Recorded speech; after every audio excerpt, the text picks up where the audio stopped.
The whole reason why I started making this video was because I made a TikTok a while back, and it was like me just like, oh, if you have an Asian fetish, I will stab you.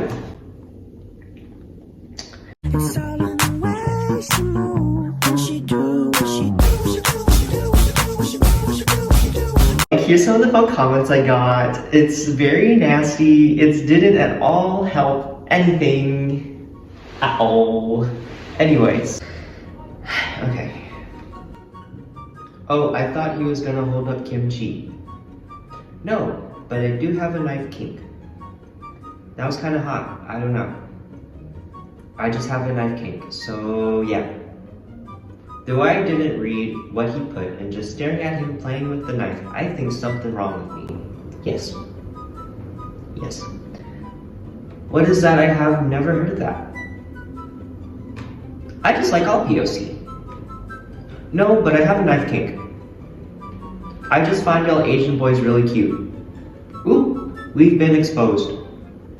Who's we? Asian fetishization and stereotyping has had a long history. Starting off with the Orientalist movement, which rose up during Europe's colonizations in the 19th century, following up with constrictive immigration policy in America, and finally culminating ultimately now to the stereotypes of us Asians being cute, desexualized, stupid, naive, and innocent babies, ready to be conquered and saved by the white man from our dirty, uncivilized lives. Like, historically speaking, we can attribute the original stereotypes of us being exotic and other to Orientalism, which was like an interest in like non-European culture by Europeans, but like especially it was affecting North American and Middle Eastern culture. It displayed like the different facets between Europeans and the rest of the world, with Orient literally meaning the East, or to face East. And apparently there's just something so fascinating and unusual about their cultures because they didn't align with the hegemonic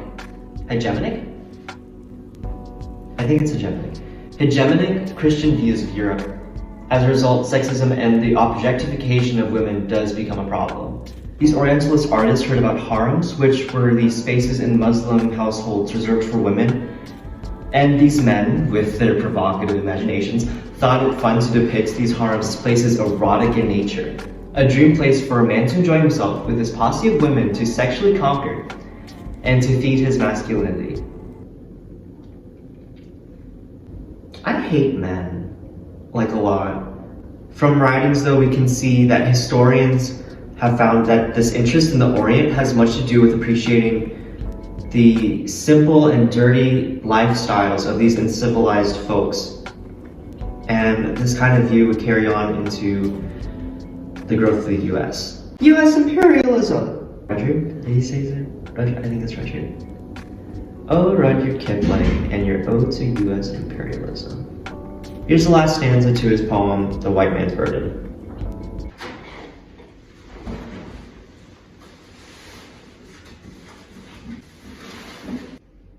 Take up the white man's burden, have done with childish days.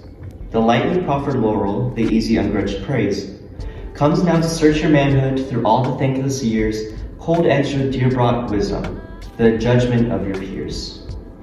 What's more American and manly than conquering and occupying specifically the Philippines the same way the British were imperializing India and Africa? The same kind of rule America was fighting against not even a century before. It just screams savior complex. I'm sacrificing my time and efforts to perform these thankless acts for the sake of fixing the world, when no one asked for them.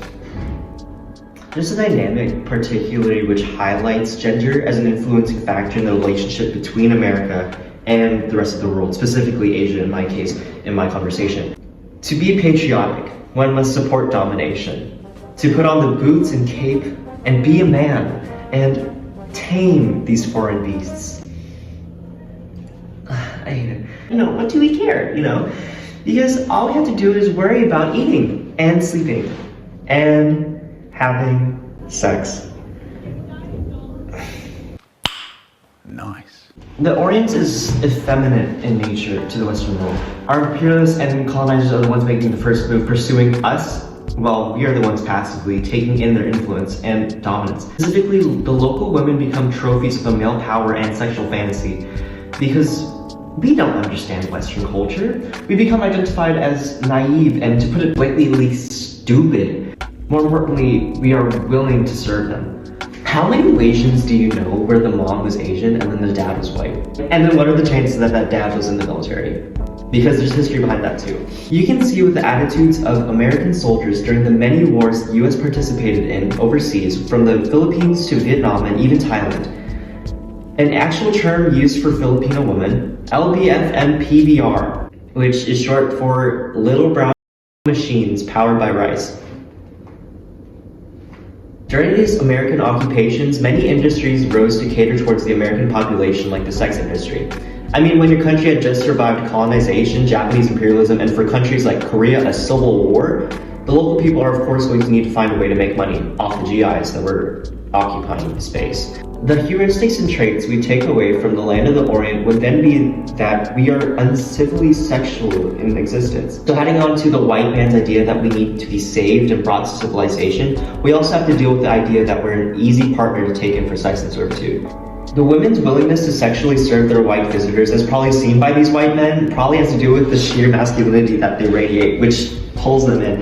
And it totally has nothing to do with the fact that she needs a job and she needs money and she needs to provide for her family, provided that she has a family in the first place, because, you know, there's a war happening. See, like, this connection of femininity, or rather even just the lack of masculinity with the Asian population, can be seen in like immigration policies, which would also come to affect the American view towards the Asian American population.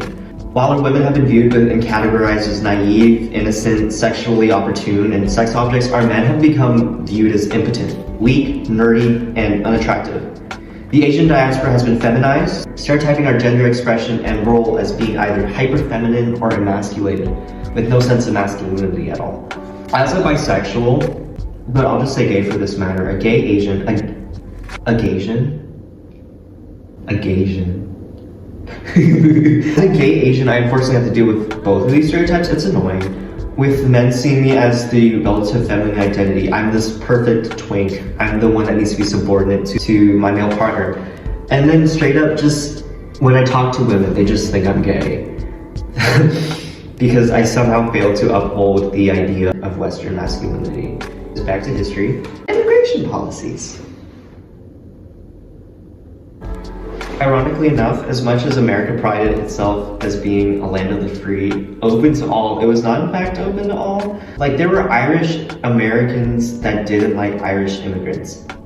Your grandma got off of the same boat that that immigrant that you're yelling at did. It's just different time, babe. Why are you like this? America didn't like immigrants unless they had use. You know how America is a capitalist nation, exploiting the stolen land of the indigenous people and the labor of African slaves. Now, in this time period of growing immigration from Japan, China, Korea, and Philippines, we now could be exploited for cheap, even free labor. Immigration policy was very controlled. Yes, the white elites wanted the new incoming labor source, but the idea of these incoming people becoming citizens was just despicable. From a demographic standpoint, immigrants migrating internationally were typically men. And as we know of the Orientalist views, which are upheld in America by incoming European immigrants, Asian, specifically Chinese women, were still seen as being sexually virile, opium addicted, and temptations for the white Christian boy. They thought we were whores. My phone died. The Page Act would add to create disproportionate sex ratios between Asian men and women in America. This act was introduced to decrease the number of Asian women coming into the States by chance of them being disease-carrying prostitutes. So while the men were seen as desexualized and impotent, our women were seen as whores. Interracial marriage is still outlawed at this time, so whether incidental or intentional, due to the scarcity of Asian women in America, many Asian immigrant men were unable to establish a household and take on the masculine role men were expected to take. In turn, Asian men aren't seen as virile as their white counterparts, undermining their masculinity complex, because sex is seen as a sign of masculinity for men, but a sign of whorehood for women. The kinds of work Asian American immigrants were limited to were also gendered as feminine jobs, like laundry, food, and other domestic services. So up to the modern day, this overarching theme of being naive, inferior, servitudal, and impotent to the Western world leads itself to today's stereotypes. With the rise of K-pop, K-drama, anime, and the like, Asian media has come to represent and shape the Western view of our people into just cartoons and caricatures and entertainment.